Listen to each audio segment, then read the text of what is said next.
Étape Michigan pour Biden. C'est un des États clés qui peut faire pencher la balance à la présidentielle de novembre. Le démocrate peut compter sur le précieux soutien du syndicat de l'automobile.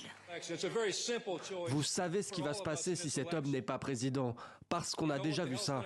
L'emploi y a perdu, la classe ouvrière y a perdu, et les pauvres aussi. Mais le vote ouvrier est également convoité par Trump, son grand rival, favori pour l'investiture républicaine.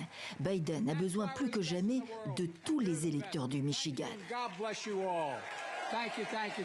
Autour de lui, la gouverneure, l'un des deux sénateurs démocrates.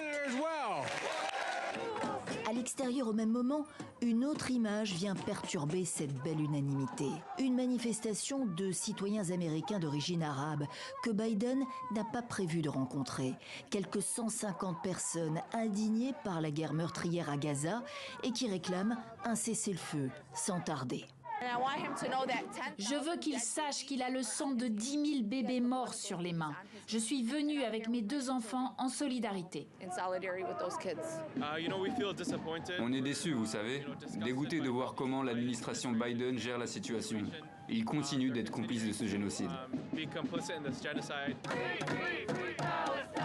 Génocide.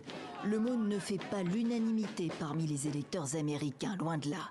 Mais dans le Michigan, où Biden l'a emporté par 154 000 voix il y a 4 ans et où plus de 200 000 électeurs sont enregistrés comme étant musulmans, le désamour semble consommé entre les Américains d'origine arabe et le président, avec une cote présidentielle en chute libre en octobre de 59% à 17% selon un sondage. C'est dans ce contexte que Washington annonce des sanctions à l'encontre de 4 colons israéliens extrémistes. Interdiction de séjour aux États-Unis, gel de leurs éventuels avoirs, indique le département d'État américain pour des violences commises en Cisjordanie occupée. Des actes intolérables qui compromettent les objectifs de paix des États-Unis, fait savoir Biden. Allié d'Israël, le démocrate est également partisan d'une solution à 2 États.